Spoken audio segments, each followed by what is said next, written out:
Gracias, estoy muy agradecido por la presencia de cada uno de ustedes esta tarde con nosotros. Dios les bendiga. Y como no me fío de mí, quiero que me acompañen en una pequeña oración. Les entregamos las estampas y todo el mundo creyó que por error había una estampa que estaba volteada. Pero lo hicimos así porque me gustaría que pidamos en este momento el auxilio de San José. San José, Padre del Redentor, esposo de la Virgen, custodió a la Sagrada Familia, protegió, custodia también a la Iglesia. Vamos a pedirle que también nos custodie a nosotros y que custodie toda esta obra de su esposa bajo la advocación de Coromoto, para que dé mucho fruto como lo ha dado a través de la historia. Acordaos, oh castísimo esposo de la Virgen María y amable protector mío, San José, que jamás se ha oído decir que ninguno haya invocado vuestra protección e implorado vuestro auxilio sin haber sido consolado. Lleno pues de confianza en vuestro poder, ya que ejerciste con Jesús el cargo de Padre, vengo a vuestra presencia y me encomiendo a vos con todo fervor. No desechéis mis súplicas, antes bien acogedlas propicio, dignaos acceder a ellas piadosamente. Amén. Padre nuestro que estás en el cielo, santificado sea tu nombre. Venga a nosotros tu reino. Hágase tu voluntad en la tierra como en el cielo.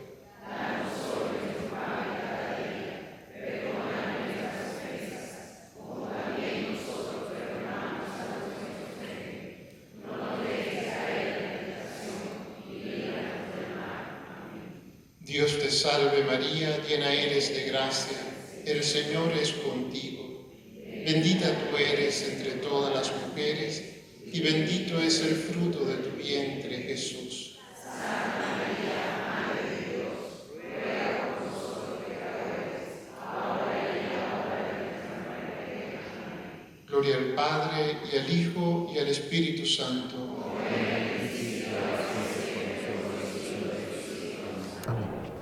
Bueno, bienvenidos todos. Hace 16 años nuestra asociación vio cristalizado un sueño por el que trabajamos por mucho tiempo, y es la restauración de la reliquia, la Sagrada Reliquia de la Virgen de Coromoto. Pero antes de comenzar a compartir lo que yo les he preparado, quisiera saber qué han oído ustedes de la Reliquia de la Virgen de Coromoto, o qué preguntas tienen por ahí, tienen alguna duda. Que les gustaría ver si se puede contestar durante esta tarde. ¿Alguien? Allí hay una señora. Buenas tardes. Me gustaría su opinión sobre la información que se dice que la réplica que está en la capilla de Sanare, en la catedral de Sanare, es la réplica original de la imagen de la Coromoto. Ok, eso. En Sanare. En Sanare, ok, eso lo vamos a tocar. Ahora lo vamos a ver. Muy bien, ¿alguien más? ¿Nadie más tiene dudas, preguntas? Aquí hay otra señora. Hola, buenas tardes. Encantada de estar acá compartiendo con ustedes. ¿Cómo es esto de que se inició un proceso de investigación hace años y la estampa de la Virgen estaba en un estado, y ahora nuevamente se ha visto que la estampa de la Virgen se ha ido reestructurando ella sola? Es decir, hay lugares donde estaban vacíos, se ha ido como reestructurando ella misma. Ok, muy bien. ¿Alguna otra inquietud, alguna otra pregunta?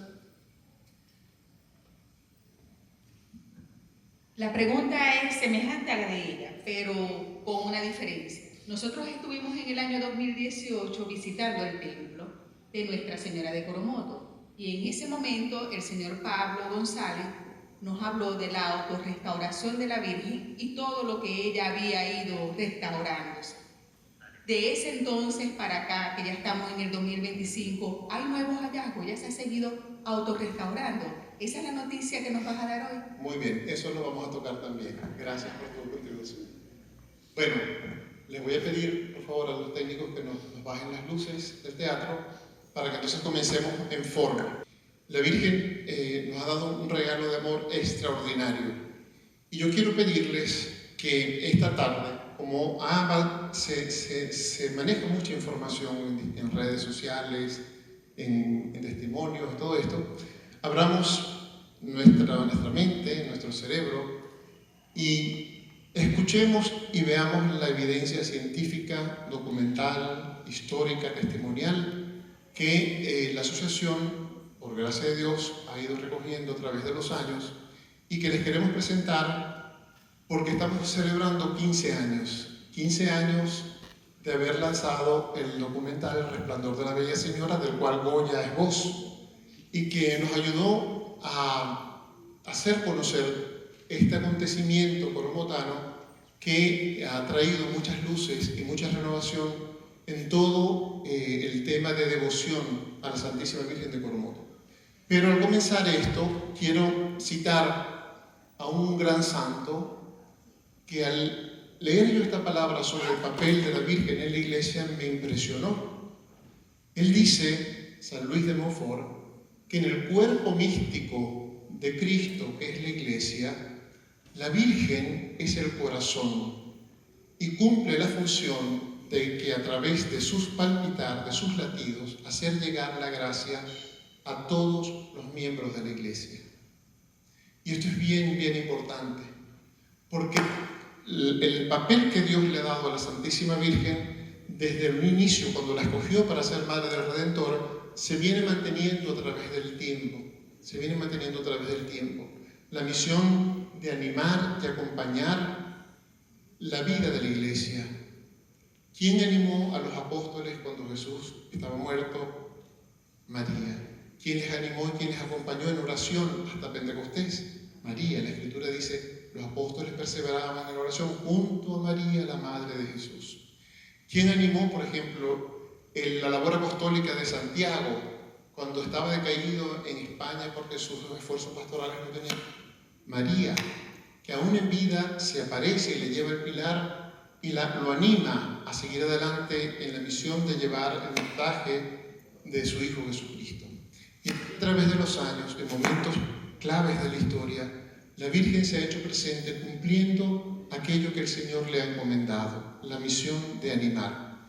Vamos a ver cómo la Iglesia observa esta participación de María, de los ángeles, de los santos, de una manera bien puntual. Dice el Catecismo de la Iglesia Católica que a lo largo de los siglos ha habido revelaciones llamadas privadas, algunas de las cuales han sido reconocidas por la autoridad de la Iglesia. ¿Qué quiere decir que es una aparición privada? Bueno, estas revelaciones quiere decir que sabemos que en Cristo la revelación pública se hizo de manera total y completa. Jesús reveló todo lo que el Padre quería revelarnos. Pero a través de los años, como Dios es un Dios de vivos, han habido manifestaciones que han ayudado a vivir ese mensaje original de Jesús. Y dice el Catecismo, estas manifestaciones privadas, o estas revelaciones privadas, sin embargo, no pertenecen al depósito de la fe. Su función no es la de mejorar o completar la revelación definitiva de Cristo, sino la de ayudar a vivirla más plenamente en una cierta época de la historia. Es decir, Dios se puede revelar, su Madre Santísima enviada por Él, a través del tiempo, cuando quiera, a quien quiera, como quiera, con un fin, ¿cuál? Ayudar a vivir más plenamente la revelación hecha por Cristo. Entonces, no voy a entrar en explicar esto mucho, pero lo que quiero que vean es que la Iglesia ha reconocido algunas de esas revelaciones privadas. La aparición de la Virgen de Coromoto es una revelación privada que ha ayudado al pueblo venezolano a encontrar la fe, de manera especial a los indígenas de nuestras tierras. Y a través de la historia también podemos ver cómo la Virgen, especialmente en Latinoamérica, ha acompañado la labor de la Iglesia. Todos sabemos y conocemos la historia de la Virgen de Guadalupe, en México, en el año 1531, se parece al indio San Juan Diego, y en la tilma que llevaba deja impregnada su imagen, ¿verdad? Como un testimonio de su amor y de su presencia por todos sus hijos. 10 años después, también en México, en la población de Tlaxcala, la Virgen vuelve a aparecer a otro indiecito llamado Juan Diego también. Este es otro Juan Diego. Y este Juan Diego era muy devoto, era muy servicial, había una epidemia en su caserío y mucha gente estaba muriendo. Y él servía a los sacerdotes, pero también servía al pueblo, iba a buscar agua para llevarla a los enfermos. Y en el camino se le aparece a la Santísima Virgen, lo saluda y le dice: ¿a dónde vas? Y le contesta: voy a buscar agua para mis enfermos. La señora le dice: ven, te voy a mostrar una fuente de la cual les darás de agua y los enfermos se curarán. Y así ocurrió. Pero Nuestra Señora también le dijo: dile a los religiosos que dentro de un árbol, le señaló el árbol, dentro de un ocote, encontrarán una imagen mía, que es símbolo no solamente de mis perfecciones, sino del amor que quiero profesar a todos mis hijos. Por supuesto no le creyeron. Fueron siguiéndolo y al llegar al bosque, el bosque estaba encendido en fuego, sin embargo un fuego que no lo consumía, y eso le dio credibilidad. Cuando fueron con un hacha a darle al árbol que había señalado la Virgen, encontraron dentro del árbol, en el corazón del árbol, la imagen de la Santísima Virgen de Ocotlán, tallada, pintada, policromada, tal cual como está escribida ahí. Es un regalo que la Virgen dejó también como muestra de su amor, su presencia y acompañamiento. No se sabe cómo pudo estar una imagen perfectamente hecha dentro de un árbol. Luego, en el año 1954, también Nuestra Señora se aparece a una religiosa en la ciudad de Quito, una religiosa, un documento de clausura, la Virgen del Buen Suceso. Esta religiosa se llamaba Sor Mariana, y Nuestra Señora le pide que encomiende que se haga una imagen de ella. E inclusive le dice: te voy a decir cuál es mi estatura. Le pide que se quite el cíngulo, la Virgen toma como en su mano la punta del cíngulo y mide de la cabeza a los pies para dar las señas al escultor. ¿Qué ocurre? Fijan una fecha para entronizar y consagrar esta imagen y el escultor tiene que salir de Quito. La Virgen le había dicho a Sor Mariana que ella ayudaría al escultor con su oración. Y cierta noche, estando ella en oración ante el sagrario, ve cómo sale un resplandor del sagrario, ve a la Santísima Trinidad y ve salir a los arcángeles Miguel, Gabriel y Rafael, quienes se ponen a trabajar sobre la imagen. Y a la mañana siguiente la imagen estaba totalmente terminada, policromada, de una manera prodigiosa. El mismo escultor firma un testimonio diciendo: esto no es lo que yo hice, esto alguien lo intervino. Y ahí la Virgen deja también otra muestra de su presencia y de su amor. También en Colombia ocurre algo maravilloso. La Virgen de las Lajas, año 1754. En esta ocasión se trata de una joven señora que con su hijita se dirigía a trabajar como empleada doméstica. La niña era sordomuda. Entonces, en el camino se detienen a descansar. La niña entra en una cueva y se le aparece la Virgen con el niño Jesús. En ese momento la niña es curada, comienza a hablar y la madre queda asombrada y todos los que la conocen. Pasado un corto tiempo, la niña enferma y muere. Todo el pueblo atestigua que la niña está muerta. La señora toma a su hijita, la señora María, su hija se llamaba Rosa, la lleva a la cueva donde la Virgen había aparecido a su hija y la niña resucita. Cuando el pueblo va a ver qué ocurre en esta cueva, consiguen la imagen de la Santísima Virgen que ven allí en el extremo con Santo Domingo y San Francisco de Asís. Una imagen que no está hecha con pintura y que, estudiándola con estudios más recientes, hicieron una toma de las muestras de la piedra. No hay pigmentos y la piedra misma es del color que compone la imagen. Es decir, si usted agarra la piedra y la empieza a rebanar como en lajas, cada laja va a tener la imagen de la Virgen. Un estudio refrendado, reconocido, ¿verdad?, por la Iglesia en Colombia. Y les hablo de esto para que vean cómo la Virgen a través de los años ha acompañado la misión de la iglesia y ha dejado muestras físicas de su presencia. Esto es increíble porque la Escritura dice, si ustedes callan, las piedras hablarán. Bueno, las piedras en las lajas, en el santuario de las lajas, hablan. Dice inclusive que en una ocasión unos feligreses con muy buenas intenciones, pero con poco conocimiento de arte, agarraron agua y jabón para lavarla, porque estaba sucia. Y el párroco casi le da un infarto, pero cuando fueron a ver, estaba intacta, no había ocurrido nada. Cuando hacen los estudios, se dan cuenta de que no hay explicación para esta imagen. Por lo menos hasta ahorita no saben cómo está hecha, ni cómo es posible que la piedra misma sea del color que compone la imagen, a pesar de las diferencias, de los diferentes colores que hay en ella. Entonces, esta misión de María de acompañar y ayudar al pueblo a vivir la revelación ha estado presente en la historia de la Iglesia por muchos años y aquí en Latinoamérica de manera muy particular. En nuestro caso de Venezuela, tenemos por supuesto a la que nos congrega, la señora de Coromoto. Dice la historia que a finales del año 1651 o principios del 52, los indios coromotos se habían metido a la selva, huyendo ¿de quién? De los españoles, de los colonizadores. Y un día el cacique caminaba por una quebrada con su mujer cuando ven que sobre las aguas camina una mujer bellísima con un niño en brazos resplandeciente que les habla en su propia lengua y les dice: salgan donde los blancos para que reciban el agua en la cabeza y puedan ir al cielo. Este es el único registro de palabras que hay de la Virgen ahí en Guanare, no tenemos ningún otro. Pero sí existe el registro que además del indio Coromoto habían por lo menos 3 indios más a los cuales la Virgen se le aparecía, y también hay registros de que los niños de la tribu, cuando los mandaban a la quebrada a buscar agua, se tardaban mucho tiempo y siempre los regañaban los papás, hasta que un día los niños dijeron: lo que ocurre es que cada vez que vamos a la quebrada, la bella mujer está esperándonos y nosotros no nos podemos mover, no podemos quitar la vista de ella. El indio Coromoto accede, la tribu tenía como unas 100 personas más o menos, hay un español llamado Juan Sánchez al que le cuenta al indio lo que ha ocurrido, y este le dice: bueno, en una semana voy camino al Tocuyo, vengo de ahí, vénganse conmigo.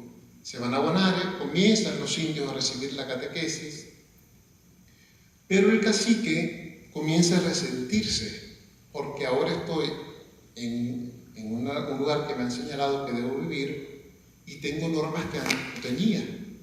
Antes vivía a mi disposición, pero ahora no. Y como el pueblo hebreo, cuando Moisés lo saca de Egipto, dice: quiero volver a la selva, quiero regresar a la selva.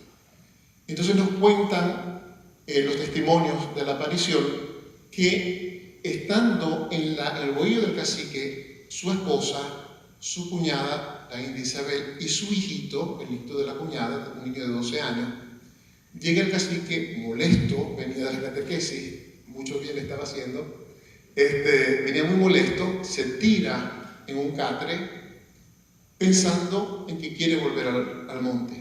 Enseguida, dice la Isabel, apenas llegó el cacique y se tiró al catre, apareció la bella mujer en el umbral del bohío, con una luz tan resplandeciente que parecía la del sol del mediodía, pero esa luz no nos dañaba la vista, podíamos verla sin ningún problema.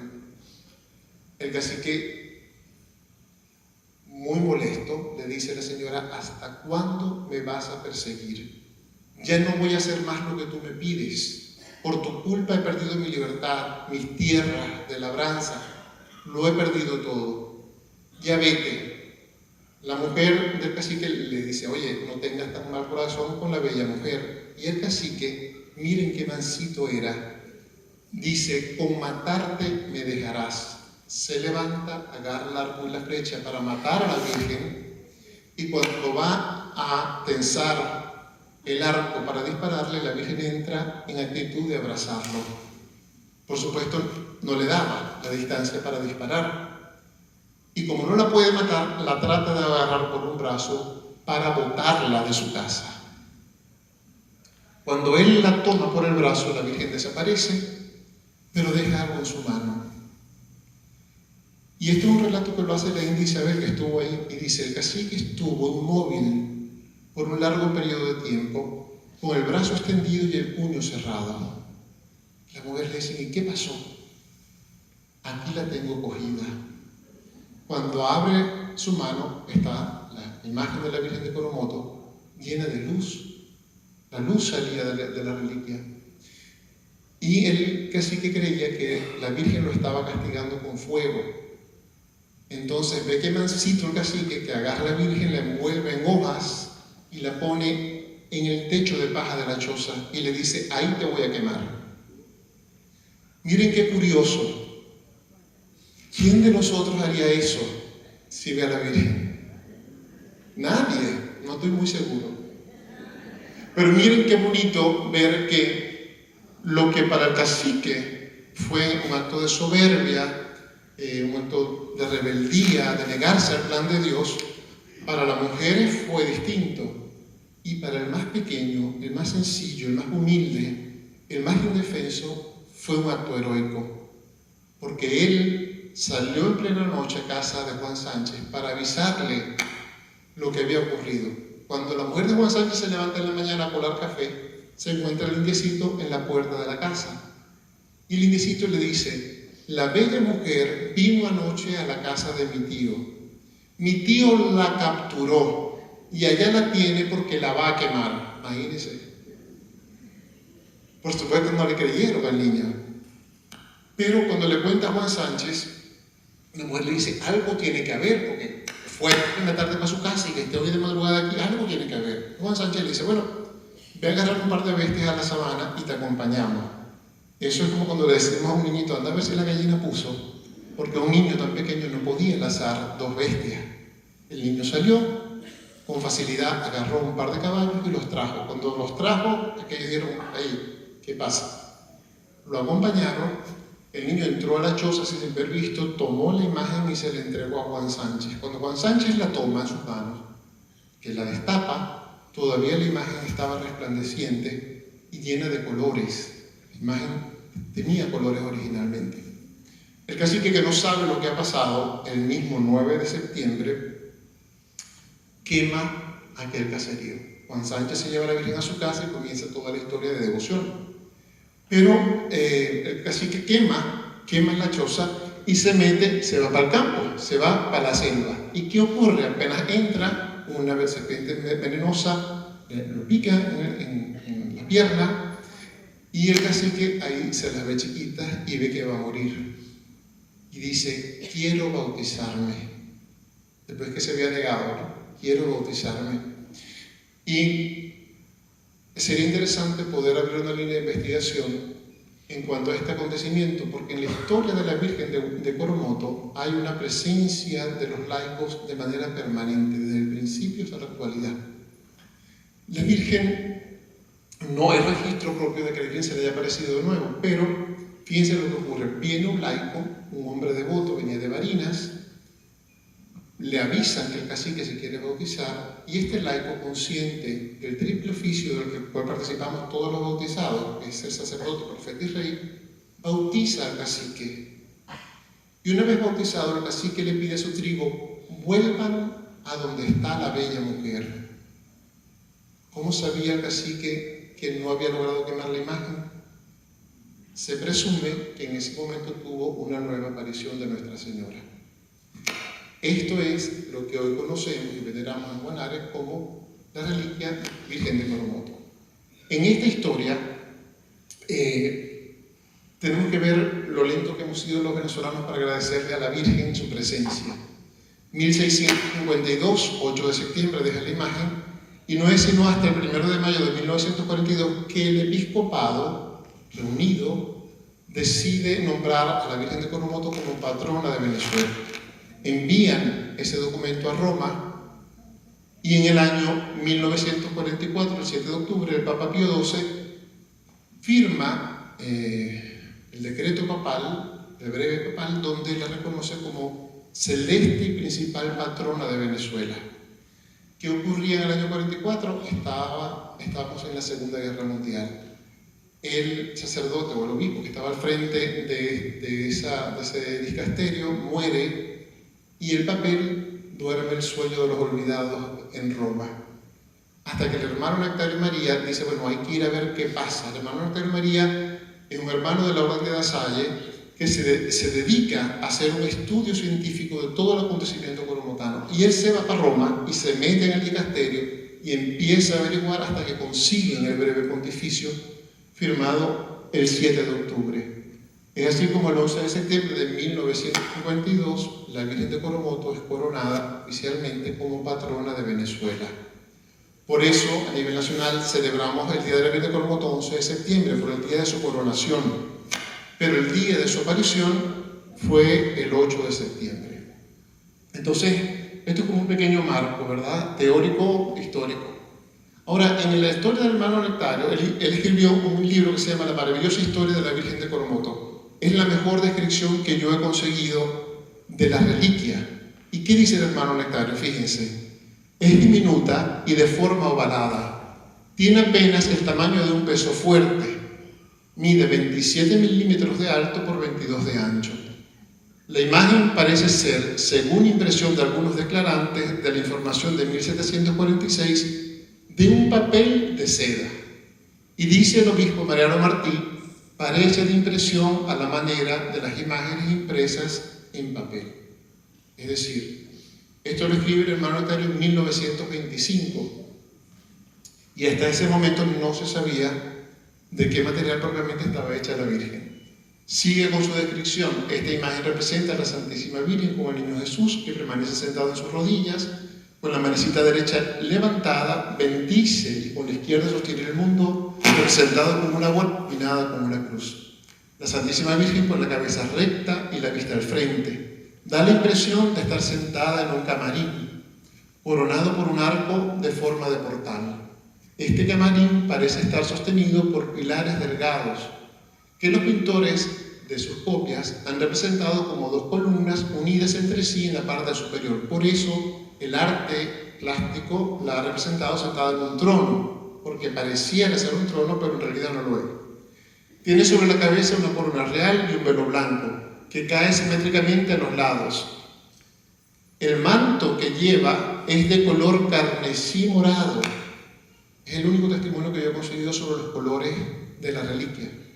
Carmesí morado se podría decir que es así como vino tinto. Carmesí morado cubre las espaldas, ondula por delante y se une detrás del niño, dejando tan solo descubiertas las manos de la Virgen y una parte de la túnica, que, como la del niño, es de color pajizo. Se ve más o menos. Bueno, él escribe la reliquia y pues quita algunas dudas sobre si está parada o está sentada. El hermano Nectario hace una descripción clara. Pero cuando hace la publicación de su historia dice: con pena hemos observado que la parte de la imagen que corresponde a la cabeza y al cuerpecito del niño está raída y casi agujereada. Este grave deterioro es reciente y se ha venido notando desde hace más de 50 años. Es decir, que si el hermano Nectario escribe en 1925, desde finales de 1800 ya se comenzaba a ver el deterioro en la imagen. Investigando sobre los procesos de intervención a la Virgen conseguimos que hay dos registros. Podrían haber más, pero nosotros solamente hemos conseguido dos. El primero, nos dice el cronista de la ciudad de Guanare que unos hermanos de apellido Martín, Luis y Julián Martín, uno de ellos era miniaturista y a él le fue encomendada la labor de restaurar la reliquia. ¿Qué ocurrió? Nadie sabe. Si hay documentos, tampoco sabemos dónde están. Pero sí, en el año 1987, Monseñor Colaccini trae a un experto del Vaticano, el señor Tiburcio Piero, para restaurar la reliquia, y Tiburcio pone una sentencia sobre los procesos de restauración e intervención de la reliquia. Él dice: si llegase a abrirse el estuche, se corre el riesgo de que por su contacto con el aire se desvanezca. Entonces desde ahí, como que los obispos dijeron: bueno, no se puede hacer nada, hay que dejarla así. ¿Dónde entramos nosotros en esta historia? Bueno, les voy a contar. Desde el año 97, nuestra asociación comenzó a tocar las puertas para lograr la restauración. Y esto se debe a que la mayoría de los miembros de María Camino Jesús somos devotos de la Virgen de Coromoto, la queremos mucho. Yo tengo que agradecerles la confianza y el tiempo que me han dado, y lo quiero hacer compartiendo parte de la historia de mi vida con la Virgen de Coromoto. Yo perdí a mi mamá siendo un bebé, tenía 5 meses de nacido, me criaron mis abuelos. No pude haber pedido una abuela más santa y mejor madre que la que tuve, pero era mi abuela, era mi mamá. Cuando yo ingreso al colegio de los hermanos maristas en tercer grado, me cuesta adaptarme al nuevo colegio y llevaba notas muy malas. Y faltando un par de meses para acabar el año escolar, mi abuela dice: José Luis, te van a botar del colegio y vas a tener que repetir tercer grado si no te pones las pilas, si no estudias. Y yo dije: que me hagan repetir ni de vaina, si en segundo grado vienen mis primos que son más chiquitos y no van a alcanzar.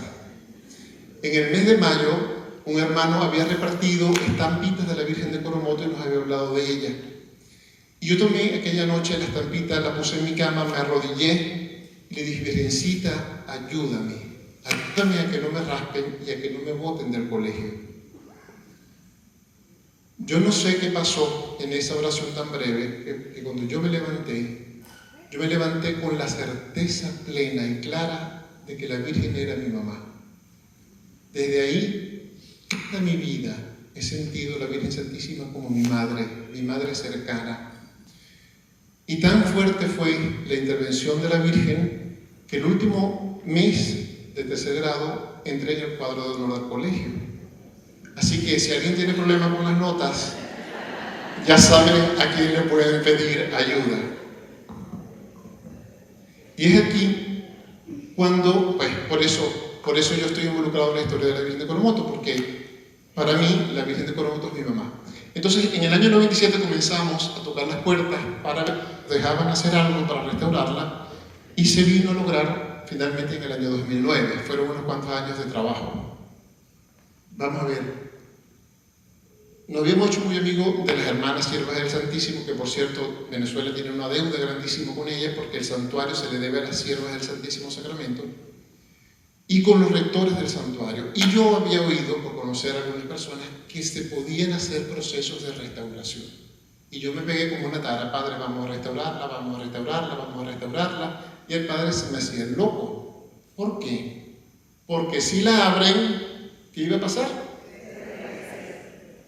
Hasta que tanto dio el agua al cántaro, que en el año 2002, el Padre me dice: está bien, véngase, vamos a hacer el primer estudio. Nos fuimos a Bonaire, tipo misión secreta, calladitos, sin decirle nada a nadie, tan callados que la subdirectora de la fundación no sabía nada. ¿Y cuál es nuestra sorpresa? Cuando llegamos a Bonaire estaba ya con su hijo mayor pagando una promesa que había hecho cuando el muchacho había nacido, y ya el muchacho tenía 30 y pico de años. Hacemos un primer estudio, se le presenta a Monseñor José Valero, y él lo presenta al episcopado. Se iban a cumplir 350 años de la aparición, y los obispos dicen: miren, no es prudente en este momento, querían unas garantías de preservar la integridad de la reliquia, pero no nos dieron el permiso. Ese informe quedó asentado, pero no hubo autorización. Pero en el año 2008 ocurre algo que parecía muy malo. Alguien intentó robarse el relicario de la Virgen. ¿Se quisieron robar la Virgen? No se quisieron robar, se quisieron robar el relicario. Si ustedes van para Guanare, cuando lleguen a la quebrada, hay muchos niñitos que les dicen: Señor, ¿le cuento la historia de la Virgen? ¿Alguien ha ido? Sí, ¿verdad? Ok. Esa historia la enseñaron unas monjitas a los niños de manera oral, y a través del tiempo se ha ido pasando de generaciones. Pero si ustedes van hoy para Guanare y el niñito les pide contar la historia de la Virgen, no le van a entender nada. Solamente van a entender cuando les diga: la Virgen de Coromoto tiene 22 kilos de oro, no sé cuántos brillantes, no sé cuántas perlas. Y las personas que intentaron robarla pensaron que el relicario que estaba exhibido era ese. No era ese, era un relicario que se usó para la gira coromotana, muy valioso desde el punto de vista artístico e histórico, pero no tenía ningún valor material. Y el Padre Manuel, que era el rector del santuario, me llama y me dice: José Luis, ha pasado esto, ¿qué hacemos? No tenemos dónde exhibir a la Virgen. Padre, mire, nosotros tenemos una custodia de la asociación, yo se la llevo, vamos a ver cómo arreglamos esto. Nos fuimos para allá y le dije: Padre, ¿no será que la Virgen quiere que la restauremos? Entonces me dice, bueno, déjenme hablar con el obispo. Nos fuimos, me dice, véngase. Le presentamos varios proyectos al obispo. Invitamos al señor Pablo González, de aquí de Maracaibo. Yo sabía que Pablo hacía restauraciones. Y el obispo nos dice, está bien, hagan el estudio. ¿Qué pasa? Del 2002 al 2008, la reliquia se había deteriorado, pero muchísimo. No podía ni siquiera ver el rostro de la Virgen. Y ella estaba en un estuchito, que estaba en la foto de oro, cerrada. Le habían soldado las uñas que engarzaban el marco con la base, con estaño, y no se podía abrir. Pablo llevó instrumentos y trató de abrirla y no pudo. Y en una de esas el padre Manuel, como quien quiere y no quiere, se sienta en el puesto, agarra a la Virgen, la media toque, se abre. ¡Oh, sorpresa! Le queda una parte de la reliquia en el marco, pegada al vidrio, y otra parte pegada a la base del relicario de oro. Si ustedes han visto el color blanco, ustedes no vieron al padre Manuel cuando la Virgen se abrió. Porque él pensaba, ¿se va a volver qué? Se va a volver polvo. Y va a ser en mis manos, que soy el rector del santuario. Entonces el padre, cálmese, cálmese. La volvimos a cerrar, se levanta un informe, lo enviamos a todos los obispos de Venezuela, nos reunimos con varios de ellos. Y yo recuerdo que le decía, señor, usted no se ha dado cuenta que la Virgen tiene 350 años y nosotros no tenemos un solo estudio que nos diga de qué está hecha. La estamos perdiendo. A los obispos que no pudimos dársela en la mano, se los enviamos por correo, les digo. Y Monseñor Baltasar Porras era arzobispo de Mérida. Y le dice al padre Manuel, ¿sabes qué, Manuel? Búsquense la opinión de 2 expertos más. Y es así como en el mes de diciembre, el 11 de diciembre del mismo año, se invita a Nancy Jiménez y a Carmen Díaz. Nancy liderizó el proceso de restauración del Acta de Independencia de Venezuela, trabajaba en Biblioteca Nacional en Caracas, un laboratorio súper avanzado de restauración y conservación de papel a nivel latinoamericano. Ellas vienen, se hace un nuevo informe, cada experto hace un informe nuevo. Y Monseñor José dice, bueno, vamos a hacer una cosa. Yo voy a pedir un derecho de palabra en la conferencia episcopal para que tú presentes el proyecto. Nos vamos para Caracas, fue así como surrealista. Porque yo le decía a mi esposa, ¿te das cuenta que mañana yo le voy a estar hablando a todos los obispos de Venezuela de la región de Coromoto? Era algo así como que, wow, ¿no? Y había un temor, porque la Virgen, ya escuchamos al hermano Nectario, 2.7 por 2.2, es muy pequeñita. Y además estaba rota y pegada al vidrio. ¿Cuál era el temor? Que se dañara más tratando de arreglarla. Pero aquí vino una certeza. Sabemos por la fe que cuando los obispos, de manera colegiada y en unión con el Papa, se pronuncian, lo hacen movidos por el Espíritu Santo. Y para nosotros eso fue una certeza. Si los obispos dijeron que sí, aquí no va a haber problema. Presentamos el proyecto el 12 de enero del 2009 y lo que estaba pautado para 15 minutos se convirtió en casi una hora. Los obispos empezaron a hacer preguntas y preguntas y preguntas. Y Monseñor Baltasar Porras les dice, un momentico, aquí podemos estar toda la noche preguntando, aquí lo que interesa es saber si les vamos a dar permiso o no. Quien esté de acuerdo, que levante la mano. Y tuvimos un bosque de brazos alzados, fue unánime la decisión de los obispos, y de allí Monseñor José Sotero Valero me dice, bueno, muy bien, vamos al siguiente paso. Me pregunta, ¿a quiénes vamos a contratar? Le digo yo, padre, Monseñor, vamos a contratar a Nancy, que fue la que le dirigió el proceso de restauración del Acta de Independencia, y a Pablo González, que fue mi canal para llegar hasta ella y con quien hemos estado trabajando.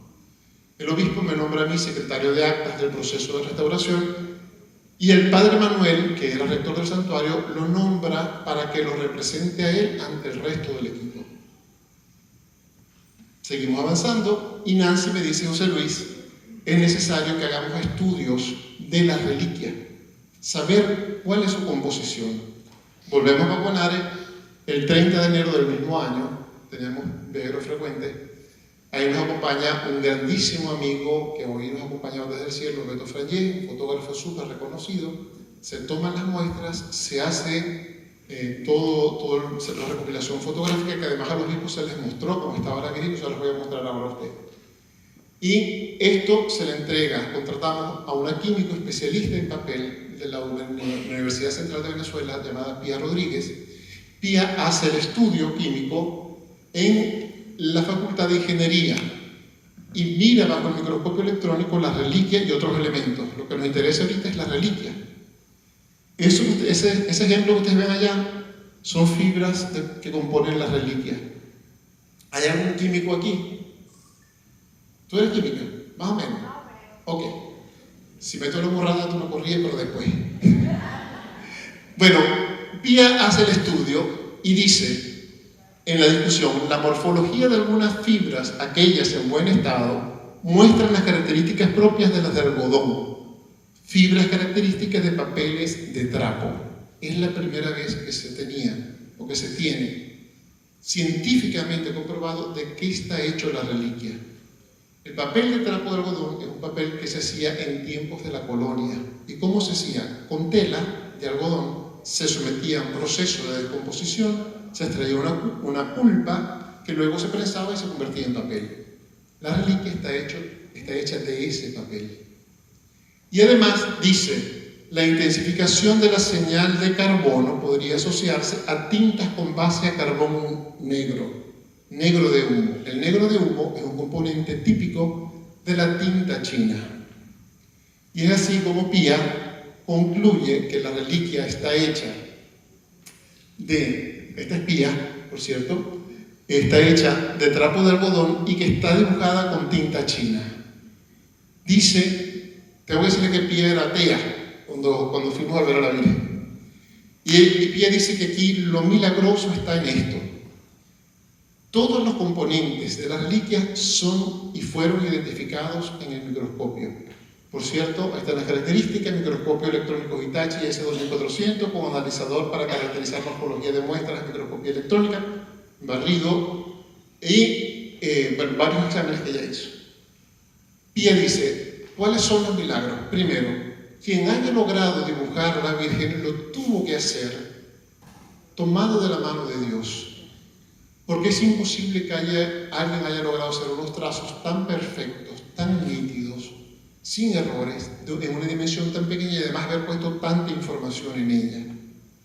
Segundo, el segundo milagro que yo veo, dice ella, es que se haya podido recuperar, viendo a todo lo que se le ha expuesto a través de estos años.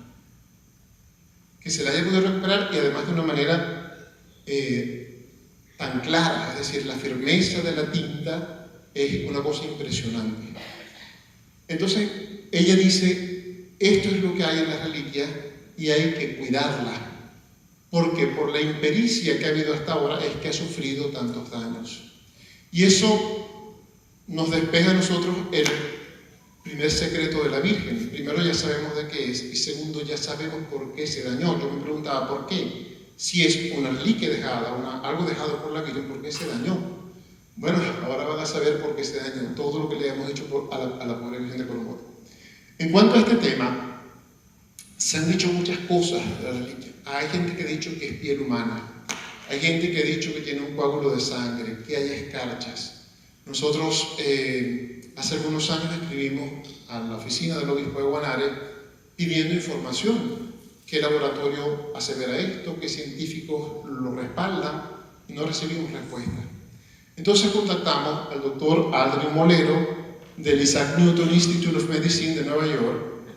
Le mostramos lo que se había hecho, le damos acceso a la información que tenemos y le dice, mira, están diciendo esto, ¿tú puedes analizar esto?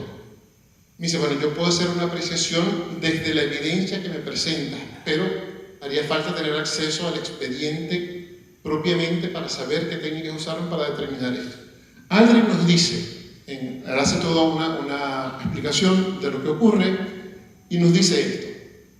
El incremento en magnificación de la imagen realmente no muestra elementos indicativos de eritrocitos en esta.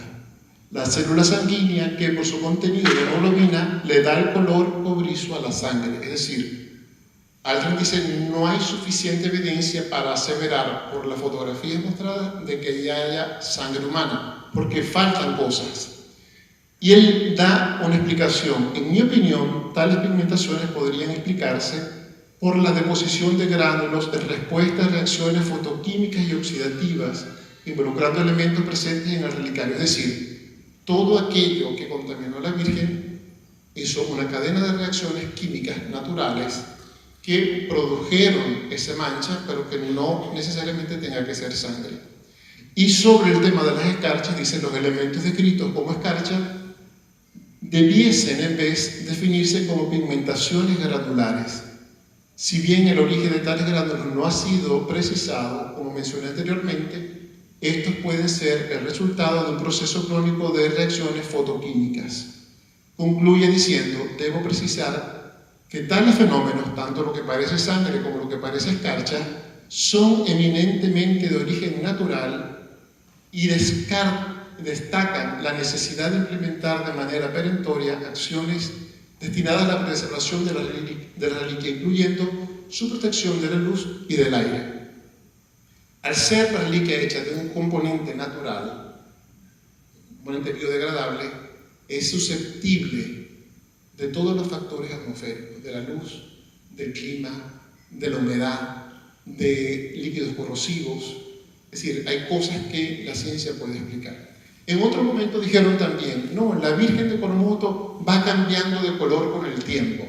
Le pregunto a Beto, y Beto, que fue quien hizo las fotos antes de la restauración y después de la restauración, nos da una explicación y dice, José Luis, la coloración cambia según la iluminación que tengas, el equipo que tengas, la calibración que le deje al equipo, y nos dice, así calibré yo la cámara fotográfica con la que hice la foto, y por lo tanto lo químico y lo atmosférico nada tiene que ver con reacciones de carácter sobrenatural. Entonces, bueno, ya sabemos que la reliquia está hecho de papel de base de algodón, que está dibujada con tinta china y que sí ha sufrido a través del tiempo por ser lo que es, ¿verdad? Por la composición química misma de él. Bien, seguimos avanzando. Esto para saber que nos quede claro de qué está hecha la reliquia, cuál es su origen. De hecho, Pía dice, todos los elementos son típicos de la época colonial. Me pusiste a estudiar, bueno, hasta orfebrería para saber si la pieza de oro donde estaba era de la época o no. El proceso de restauración se hace entre los días 10 y 15 de marzo de 2009 en la casa de la Bella Señora de las Siervas del Santísimo Sacramento en las inmediaciones del santuario. Y este proceso no solamente está documentado, sino que está avalado por el obispo de Guanare, y en su momento se presentó en una rueda de prensa en la sede de la Conferencia Episcopal de Venezuela. Cuando nosotros terminamos y quisimos presentar los informes y multiplicamos el número de obispos por el número de páginas, dijimos, eso es mucho papel y son muchos pobres. ¿Qué hicimos? Preparamos este estuche con una foto de la reliquia restaurada y un CD donde se le presentan a los obispos los informes de los restauradores y el informe final del proceso de restauración, junto a una galería fotográfica. Entonces, esto se lo entregó a los obispos y este fue el insumo para una conferencia que se hizo el 4 de septiembre de 2009 en Caracas, en la sede de la Conferencia Episcopal, con dos de los obispos, el padre Manuel, y a mí me invitaron ahí también de coladito, ¿no? Entonces, vamos a ver qué pasó en la restauración. Lo primero fue que, tengo que decir, cuando se da este proceso, yo tengo 3 hijos bellos, hermosos, maravillosos, que tenían 2 añitos los mayores y 1 añito la menor. ¿Qué me habían dicho a mí los restauradores? Esto debe tardar de 3 a 4 semanas. Y aunque teníamos ayuda en casa, era muy duro que yo me fuera por un mes y dejara a mi esposa con los 3 chiquitos. Entonces, ¿qué habíamos dicho? Bueno, los fines de semana yo me vengo a Maracaibo, me vuelvo el lunes y seguimos trabajando. Cuando llegamos al despacho del obispo, el obispo saca la reliquia, saca esta acta y me dice, firme aquí, y me pone un bolígrafo. Yo firmé, el obispo me manda a firmar, yo firmo. Cuando leo, dice, ahí no se lee, pero el acta dice, me comprometo a no despegarme de la reliquia hasta que no termine el proceso de restauración. Yo dije, ay, Virgencita, aquí viene el primer divorcio. pero ahí también el obispo nos dice, ustedes podrán terminar eso de diálogo de aquí el domingo. Le digo, miren, Monseñor, por lo que me han dicho, pareciera que no. Bueno, entonces ustedes el domingo cierran el proceso, se van a su casa, porque nosotros nos vamos de retiro, y cuando vengamos de retiro siguen. Monseñor, eso no lo podemos hacer, porque hay momentos, o hay partes del tratamiento que no se pueden detener, pueden pausar. Vamos a ver qué ocurre. ¿De qué vamos a hablar en cuanto a la restauración? De lo que hasta ahora la Iglesia ha publicado oficialmente. Hay 3 documentos que la Iglesia ha publicado. El primero fue el informe oficial con fecha del 9 de julio de 2009 que le entregamos nosotros al episcopado en Caracas y que fue avalado por los 2 restauradores, por el padre Manuel y por mí. Es decir, ahí yo tenía la función de redactar, pero nada se aprobaba hasta que todos lo leyeran. Y ese fue el informe que se presentó a los obispos. Luego, una carta pastoral del 15 de agosto de 2009 que Monseñor José Sotero Valero publica en ocasión de la restauración. Y finalmente, un librito que no tuvo mucha difusión, que es este. Se llama Restauración de la Reliquia de Nuestra Señora de Coromoto. Lo hizo el obispo en el año 2011 para decir públicamente, esto es lo que ocurrió. Y me voy a permitir leer, para que vean el aval que tienen los informes, que el obispo dice aquí, en la página 12, dejo en este momento la palabra a José Luis Mateus, secretario del proceso de restauración, el que presenta aquí su informe detallado, y copia y pega y publica el libro. Entonces, yo no les voy a decir, o no les he dicho nada que no tenga el aval del obispo y en él de la conferencia episcopal, sino lo que hasta ahora la Iglesia ha reconocido oficialmente como el estudio de la Virgen de Coromoto. Bien, entonces comenzamos el proceso de restauración y aquí les voy a mostrar, no sé si se verá bien porque hay mucha luz, pero ¿se recuerdan que había un estuche como un marquito que tenía unos rombos y unos óvalos? Ese es el estuche de oro donde estaba la reliquia. Y cuando el padre Manuel la abrió, quedó el cristal con la imagen de la Virgen pegada. Cuando se levanta ese cristal, nos queda un papel que conseguimos debajo de la reliquia, que a su vez estaba pegado en el estuche de oro. Ese papel tiene dibujada una cruz y en el medio hay como una especie de rombo. Ese rombo tenía una pintura roja. Y conseguimos también aglutinamiento de pega, muchísima pega. Luego tenemos la reliquia, que es esto que ustedes ven aquí, reliquia adherida al vidrio, es la parte que quedó adherida al vidrio, y lo que ven ahí en la misma reliquia por la parte de atrás.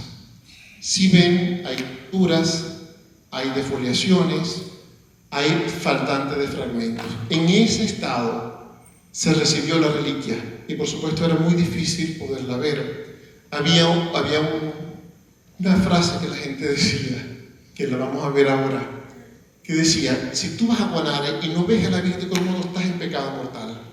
Imagínense. Una vez Monseñor Tulio Chiribella fue con una amiga mía, subieron a ver a la Virgen, mi amiga subió, miró, se quedó calladita y bajó y se puso a un lado. Después subió Monseñor Chiribella, miró a mi amiga y le dijo, hija, no diga nada. Era imposible verla. Entonces, bueno, el día 12 comenzamos el proceso de restauración. La Virgen hubo que humidificarla porque el papel estaba demasiado seco, estaba deshidratado. Y comienzan los regalos extraordinarios de la Virgen. Lo primero es que en el papel que vieron abajo había muchos fragmentos de las reliquias pegados. Cuando se sumerge en agua, de la reliquia primero se desprende del cristal con bastante facilidad, no se perdió información, gracias a Dios, y del papel que estaba abajo empezaron a salir muchos pedacitos, pero muchos. Entonces ven, ahí está una tijera, está un papel, el papel que estaba debajo de él, y allá ven un montón de pedacitos, todo eso salió de él. Y nos conseguimos con un micro rompecabezas sin guía de armado. Decimos, ¿cómo vamos a armar esto? podíamos distinguir, bueno, estas bases, estos pedecitos tienen tinta, estos no tienen tinta, empezamos a clasificar.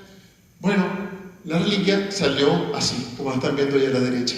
Ven una mancha rojiza en donde está la parte del niño Jesús, que es de la misma tinta que había en el soporte inferior, que a través del pegamento se transfirió a la reliquia. Ese color rojo no es propio de la reliquia de la Virgen. Fue una transferencia de color por las condiciones en que ella estuvo sometida. Vemos todo esto y entonces la Virgen empieza a darnos regalos. El primero de ellos es que después de hacer un primer lavado de la Virgen, se hace un segundo lavado. Tengo que decir que la primera agua, eso se recogió, el primer lavado salió amarillenta, estaba evidentemente sucia, habían gránulos flotando en el agua. Y cuando se hace un segundo lavado, todo el tiempo la reliquia estaba bajo observación, nunca la dejamos sola. Pablo nos dice, la Virgen se está riendo. Yo dije, ¿qué? ¿Cómo que se está riendo? Sí, José Luis, ven para que la vea. Yo me acerco, miro por la lupa y en el momento veo que hay una sustancia blancuzca que se está desprendiendo y que le cubre el rostro. Y le digo, yo no veo ni siquiera el rostro. O sea, hay una sustancia aquí que no me deja verle el rostro. Nancy saca la Virgen, la reliquia del agua, con un pincel comienza a limpiarla, la pone en la lupa, no dice nada, sino que se para y dice, vengan ustedes a ver esto. Yo voy a ver qué es lo que está pasando.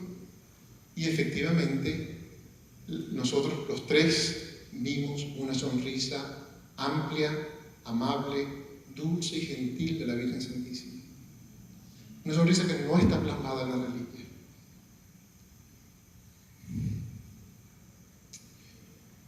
Y en ese momento yo comienzo a llorar como nunca he llorado en mi vida.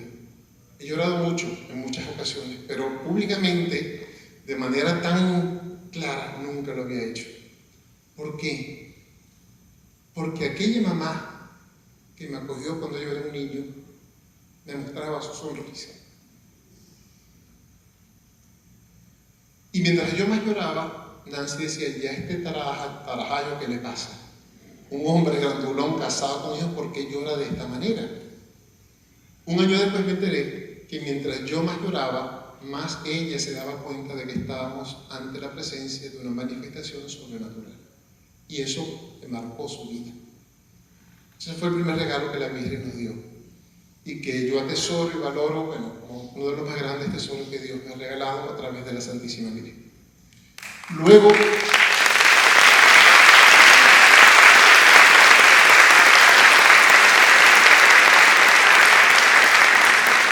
de la sonrisa nos empezamos a dar cuenta que en la Virgen hay cosas que nosotros no conocíamos. Por ejemplo, lo que está atrás no parecía un trono de oro, parecía más bien una choza indígena.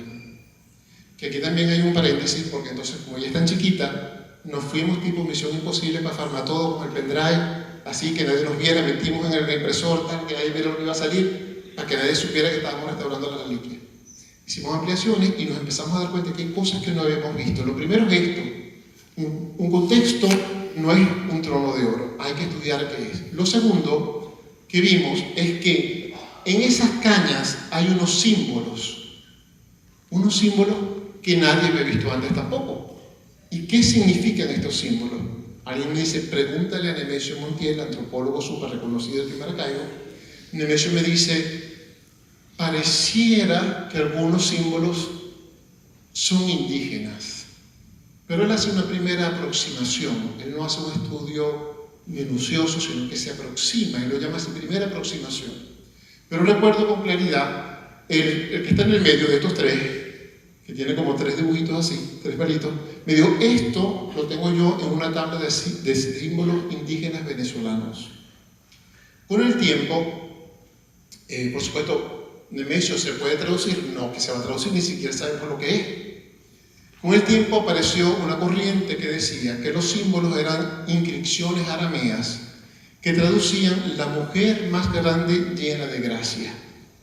Entonces, como no conseguíamos información oficial, hicimos la talea, y contactamos al profesor Sebastian Bruck de la Universidad de Oxford, que es considerado la más alta eminencia a nivel mundial en conocimiento de arameo. ¿Y qué dice el doctor Sebastián Bru? Voy a ponerme los lentes porque hasta allá no leo. Lo hace en inglés y dice: muchas gracias por su mensaje a Reinaldo Millán, miembro de la asociación. Estoy bastante seguro de que estos símbolos no pueden ser leídos de ninguna forma, bajo ninguna forma, como arameos. Ellos ciertamente no pueden ser leídos como la mujer más grande llena de gracia. Después contactamos al padre Francesco Voltaggio, que es el que está aquí, italiano, está abajo. Y el padre Voltaggio, les voy a leer quién es, porque esto está muy largo para yo aprendérmelo. Pero el padre Voltaggio es un sacerdote de la diócesis de Roma, licenciado en Sagrada Escritura en el Pontificio Instituto Bíblico de Roma y director de Ciencias Bíblicas y Arqueología del Stadium Biblicum Franciscano de Jerusalén, con tesis sobre Talmud en arameo. Es especialista de idiomas antiguos, especialmente griego, hebreo, arameo y árabe, y actualmente vive en Tierra Santa.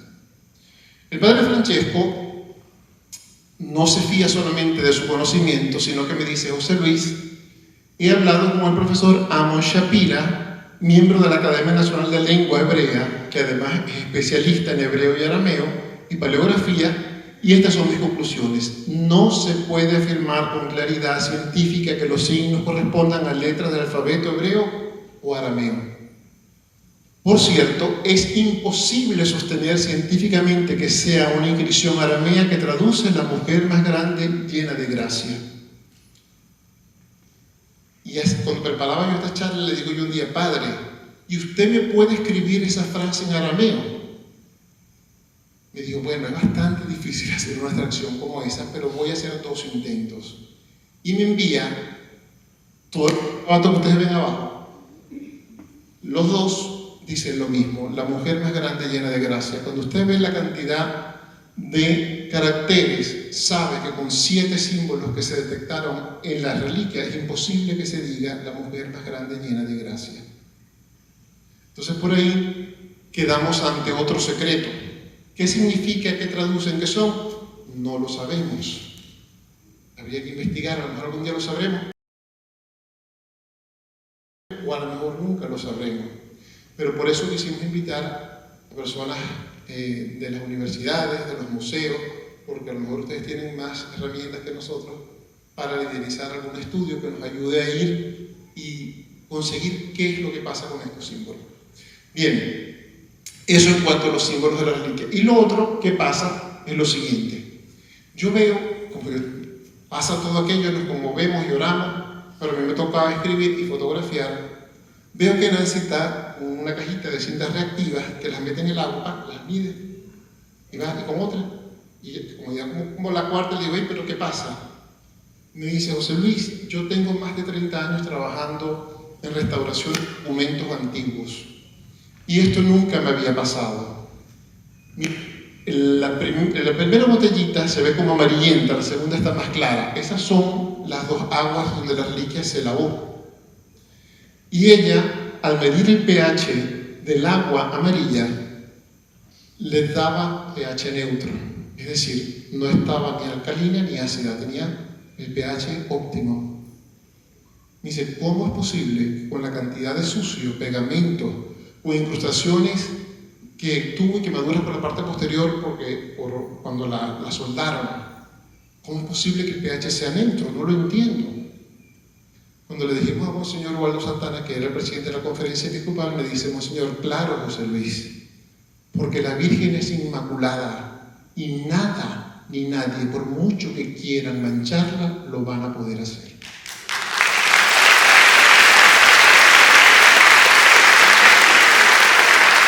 Una cosa que al día de hoy Nancy nos explica.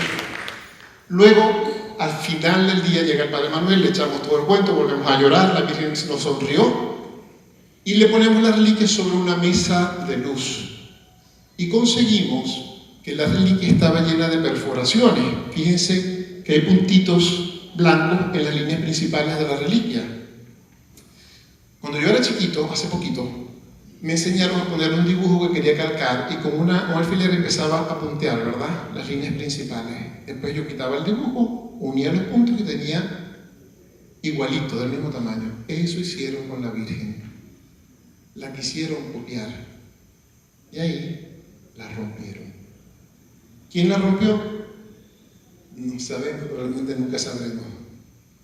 Pero por eso se deterioró. Entonces, la Virgen, miren, había un día que la ponía que la gente la besara. Y un día, en el beso de la Virgen, se va la luz en la Catedral de Guanare. Esto es viejito, esto no es reciente. Se le cae al párroco la reliquia. En aquel mollejero, perdóname el maracucho, alguien la pisa sin querer. Y se somete a la Virgen a cambios de temperatura, de presión, de humedad, de iluminación. Es decir, realmente hay un milagro en que ella se haya podido restaurar y que la tengamos todavía. Entonces, esto nos fue despejando un poquito las incertidumbres. Pasado todo esto, hoy vamos a hablar de una réplica en Sanare. Alguien preguntaba por ahí sobre Sanare. Nosotros dijimos, esto está facilito.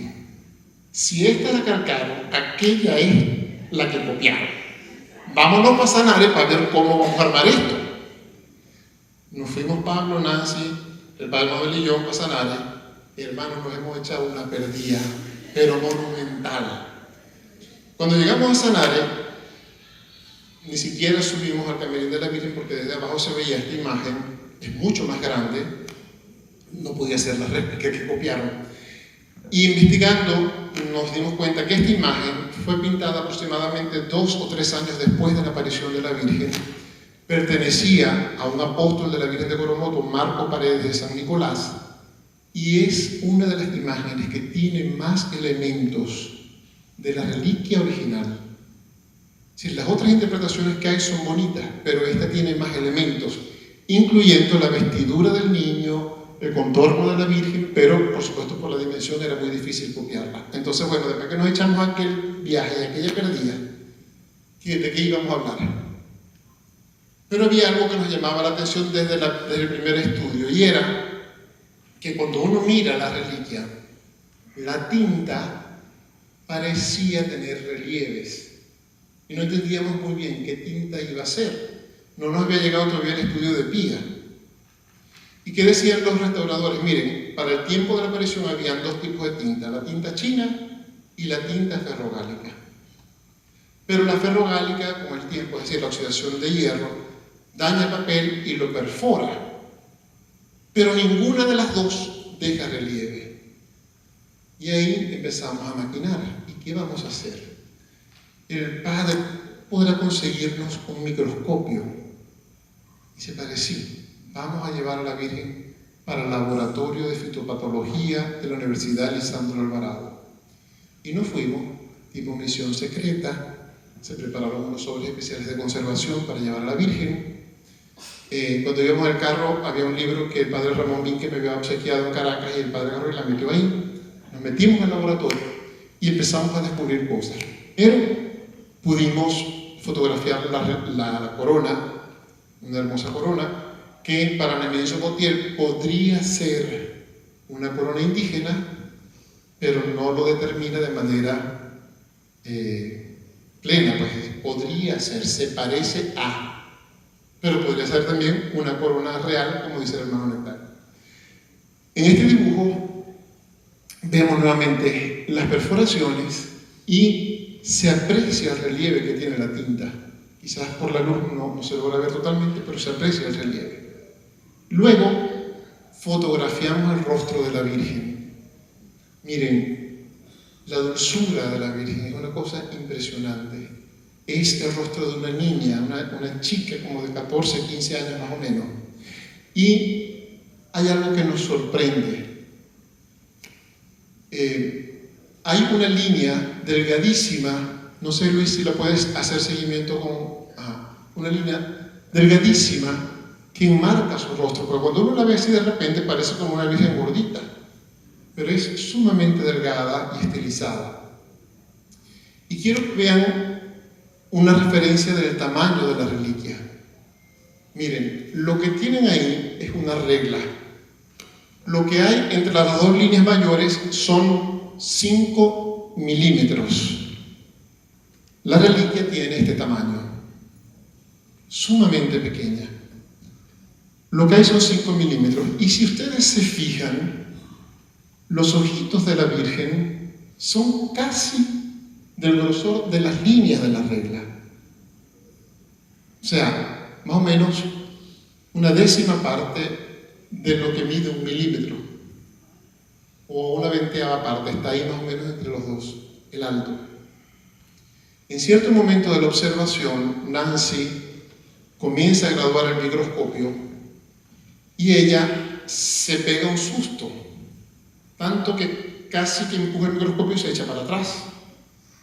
Y no dice nada, sino que dice: vengan ustedes a ver esto. Pablo había dicho: el ojo de la Virgen está perfectamente dibujado. No lo podíamos creer, o sea, te volviste loco. Cuando Nancy gradúa el microscopio, tomamos la fotografía y efectivamente el ojo de la Virgen está perfectamente dibujado, un ojo humano. Empezamos a llorar, éramos 6 personas, no lo podíamos creer lo que estábamos viendo, porque cuando uno mira la reliquia lo que ve es un punto. ¿Cómo es que un ojo está tan bien dibujado? ¿Cómo tiene tanto detalle? Y en ese momento los restauradores dicen: quien hizo esto no es humano. Es imposible que por la naturaleza del papel alguien haya podido dibujar un ojo con tanta perfección y con tanta información. Les hacía mención de la línea porque en cierto momento uno de los restauradores intentó reforzarla con un lápiz para que se notara más. Hizo un trazo, puso el lápiz a un lado y dijo: no la puedo tocar. ¿Cómo que no la puedes tocar? No la puedo tocar porque el papel que constituye la reliquia no es plano. Es como tratar de pintar sobre fique. Yo paso, hago el trazo con el lápiz y el grafito se va desmoronando. No puedo escribir sobre ella. ¿Cómo es que entonces la reliquia tiene dibujos y trazos tan perfectos, tan firmes, tan completos, si el papel no lo permite? Ahí hay otro secreto de la Virgen de Coromoto. Nos pasó la emoción, nos calmamos, volvimos a mirar, queremos seguir mirando, vamos a tomar fotos y descubrimos que en ese ojo de la Virgen hay un punto de luz.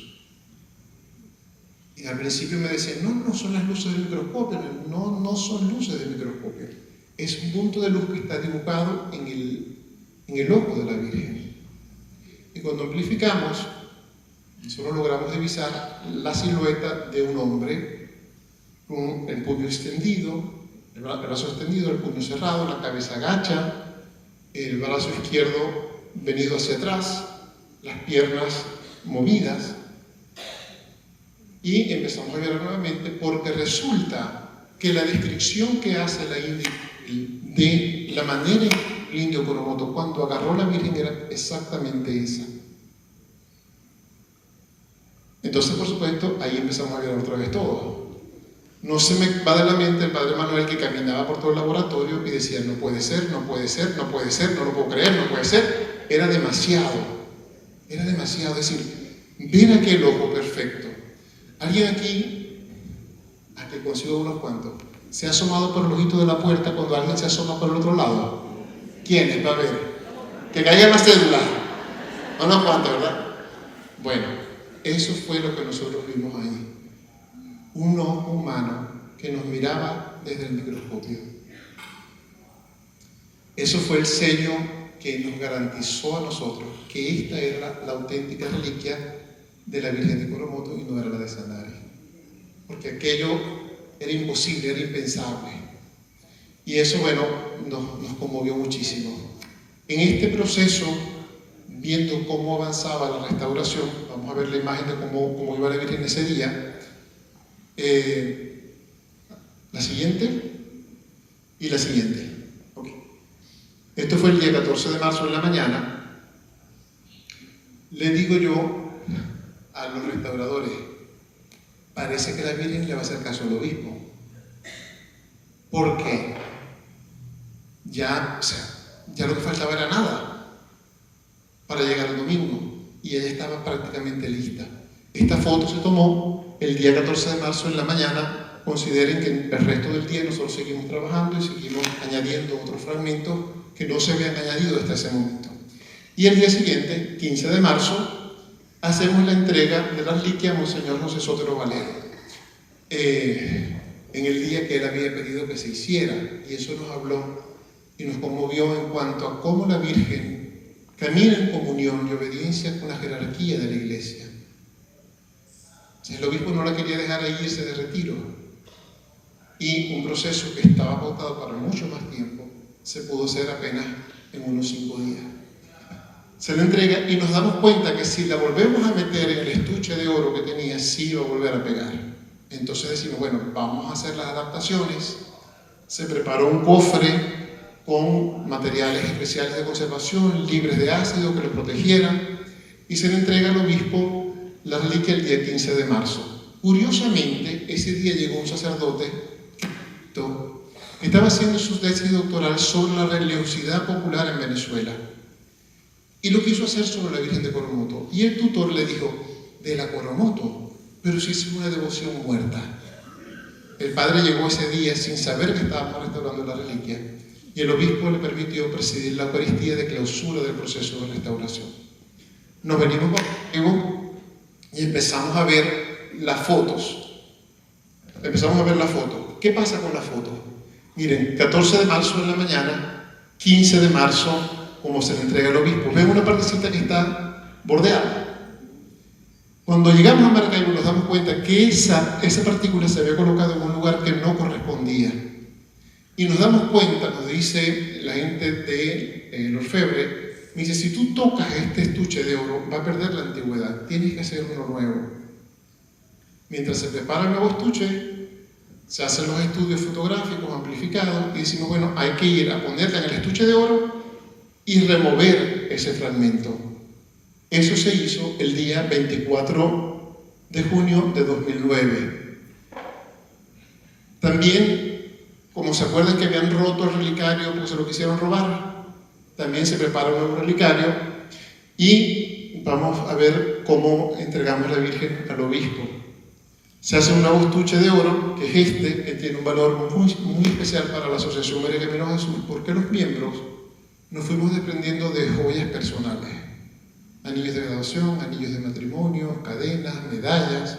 Con eso se hizo el nuevo estuche, y en ese estuche, que se le pusieron piedras preciosas para recordar el antiguo, se le entrega el día 25 de junio al obispo de Guanare la Virgen en su nuevo estuche de oro y el nuevo relicario que encargamos a Polonia.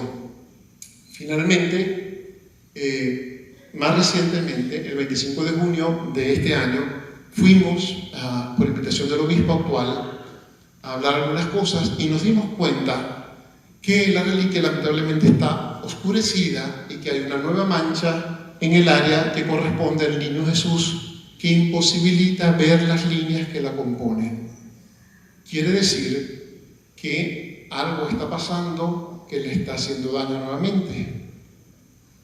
Alguien me preguntaba si se está autorrestaurando. Creo que ya no tengo que responder esa pregunta. Está clarísimo. Yo no he visto, desde el año 2009, no he visto una sola foto distinta a la que nosotros entregamos al obispo. Y les voy a mostrar cómo este afiche y esa estampa que ustedes tienen en sus manos, que fue lo que se le entregó al episcopado, es el estado en que se entregó la reliquia. Fíjense el área del Niño Jesús, que se le ve como un cinturoncito, las piernitas. Esa área hoy en día no se ve, está ennegrecida. Vamos a ver qué pasos vamos a dar con esto, pero estamos trabajando en ello. ¿Qué hay que hacer? Esto es importante. Gente que sabe de cultura, de museos, de arte, gente que sabe rezar, doctores. En México existe el Instituto Superior de Estudios Guadalupanos. Yo creo que en Venezuela nos hace falta un Instituto Superior de Estudios Coromotanos para que se pueda estudiar con certeza, con claridad científica, lo que realmente es y lo que no es. En torno a la Virgen de Guadalupe hay muchísimas historias, muchísimos cuentos, pero para eso está el Instituto, para discernir lo que es y lo que no es, para refrendar lo que es y lo que no es. Monseñor Ubaldo Santana nos dice en el 2009: estamos 356 años después ante una nueva manifestación de la Virgen de Coromoto al pueblo venezolano. Estos secretos que hemos develado, la Virgen los guardó para este tiempo, para decirnos: a través de la historia los he acompañado, estoy con ustedes, y les dejé este mensaje encriptado para que lo descubrieran y supieran que yo, su Madre del Cielo, les acompaño y que yo quiero llevarles al cielo. Aquí en Venezuela, gracias a Dios, no tenemos muchos motivos ni muchas causas por las cuales debamos preocuparnos, ni tener ansiedad, ni nada de eso, ¿verdad? Pero a mí me pasó un día que tenía 3 noches sin dormir, preocupado por una situación de esas que no pasan en Venezuela. Y al tercer día yo me pongo a pensar, yo digo, yo parezco pendejo. 3 noches sin dormir. Y le digo a la Virgen: tú siempre has sido mi madre, nunca me has abandonado y ahora tampoco me abandonarás. Eso se lo dice la Virgen hoy a cada uno de ustedes. Es decir, ella nunca nos abandonará, siempre estará con nosotros.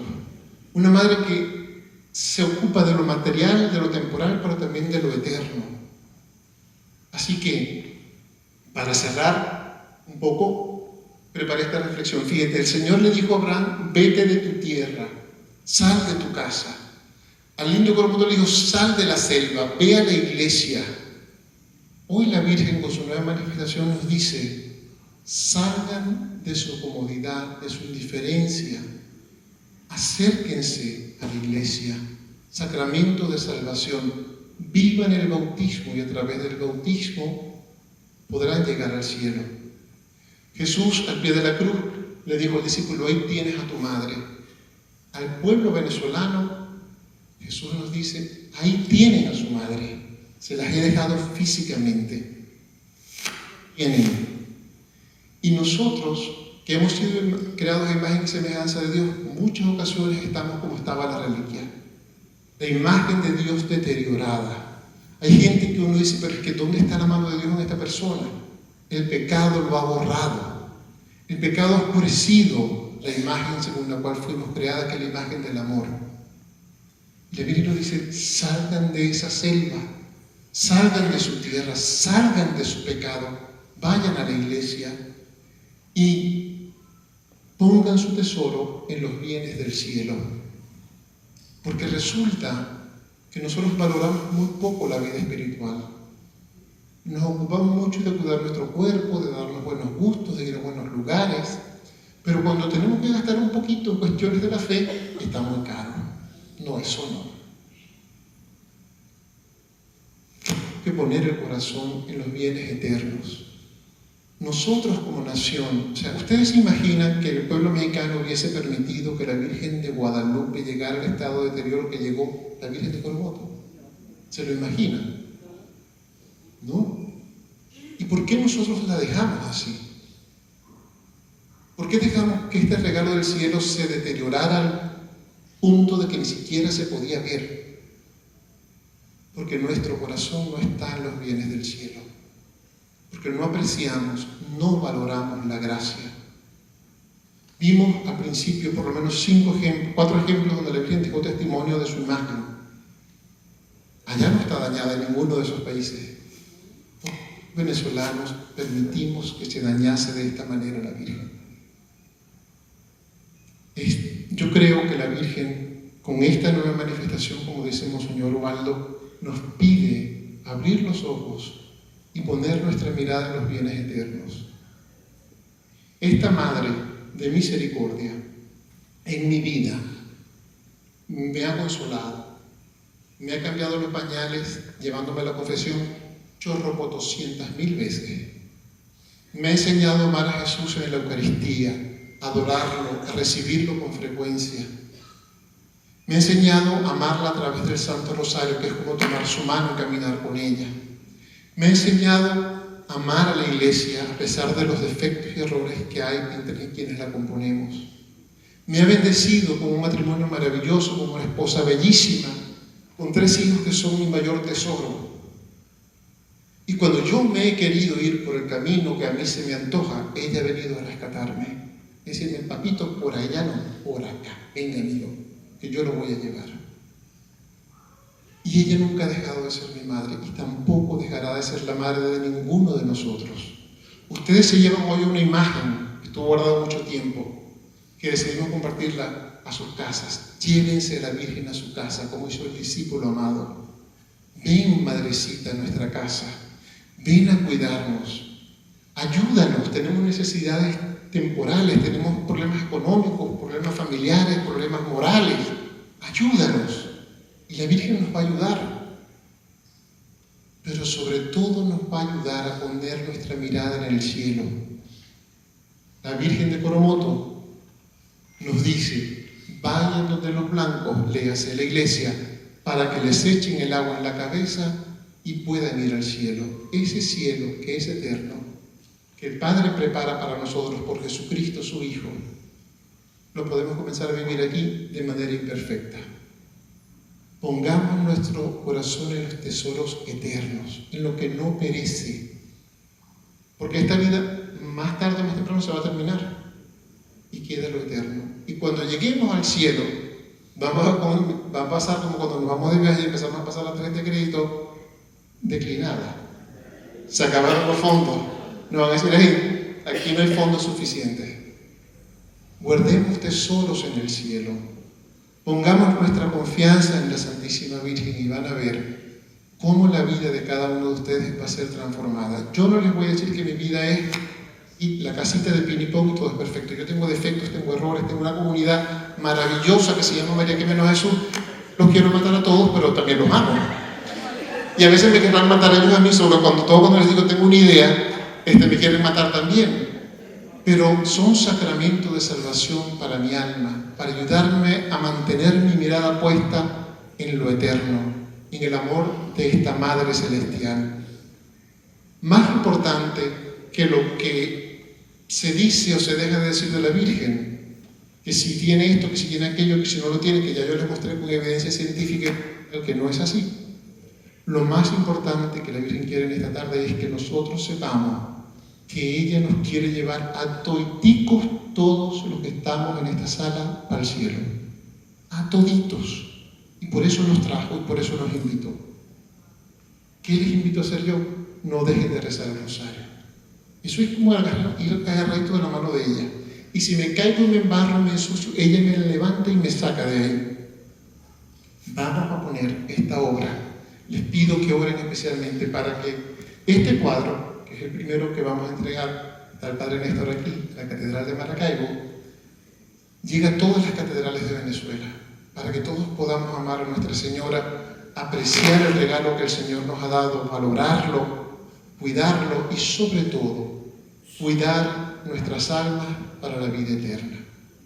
Muchísimas gracias a todos por su presencia. Que Dios les bendiga.